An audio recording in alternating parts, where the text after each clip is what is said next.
All right, so in all the debates in church today, one is the hardest to win because it hasn't happened yet. However, how we live our day-to-day lives by what we think about in the future. So looking at many of the views of eschatology, I will attempt to persuade you to adopt amillennialism as the biblical view of the future. I've carefully weighed the sources in Scripture, and I feel you will come to the same conclusion as I have.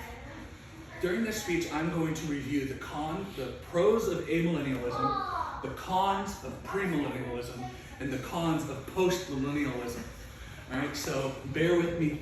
It's going to be a bit of time. I feel like amillennialism has most of the answers to the end times, especially from a biblical worldview. I say that because amillennialism believes that we are presently, living in the millennial kingdom of Christ, and that the 1,000-year reign that will happen in Revelations 20 is actually a figurative 1,000-year reign.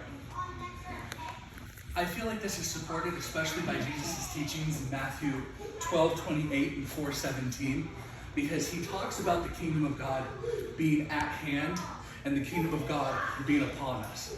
So he talks about the kingdom of God being shortly coming and currently upon us. The other important factor of amillennialism is we believe in a already and not yet. We believe that the kingdom of God has already come, but there's this tension we live in where it has not yet been fully realized. So in our view, and specifically mine, Christians are called to be salt and light in our culture. And we do influence our culture. But we don't ultimately transform or redeem our culture. The culture will continue to grow evil and just get worse and worse, leading to eventually the Great Tribulation and the appearance of the Antichrist. I believe that's supported by Revelations 1 when John says you and I are participants of this tribulation. So amillennialism doesn't reject the tribulation, and it doesn't reject the Antichrist. It just rejects premillennialist timelines. Now, premillennialism breaks down in two specific ways: historic and dispensational.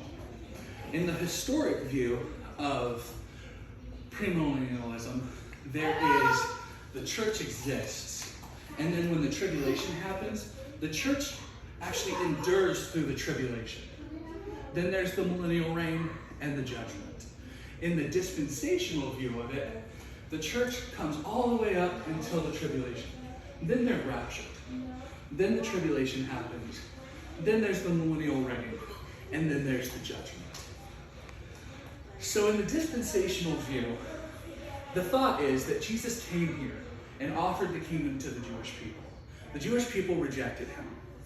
He then postponed establishing Israel as a nation, this godly nation, and then created this mystery for him and instituted the church until the later time. Romans 9 actually refutes this when it talks about grafting what was once part of the olive tree, how easy it is to just graft it back. One of the fundamental differences between historic and dispensational is Latter's instance on maintaining the distinction between the nation of Israel and the church. Again, refuted by Romans and other New Testament books.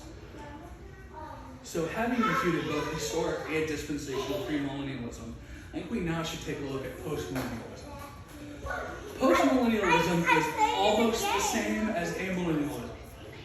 I know that's going to upset some people, but that's what I believe. The difference between postmillennialism and amillennialism is not the timing of the second coming of Christ in relation to the millennium, but the nature of the millennium itself. See, amillennialists expect there to be both victory and suffering, back and forth until the end when Christ comes back. Postmillennialists believe that there is going to be a gradual end to the suffering of the church. Not completely gone, but a gradual end until Christ returns. And I think objectively, if you just look at the world for Christians right now, that's not quite the case. It's not gradually ending. So as you can see, we talked about the positives of amillennialism. We've talked about the cons of premillennialism. And we've talked about the cons of postmillennialism. So looking at many views of eschatology, I believe I persuaded you to adopt amillennialism as the biblical view of our future. So the difference between these views are the result of hermeneutical, exegetical, and theological perspectives on Revelations 20, and are not a matter of heresy versus orthodoxy. That's it. Thank you.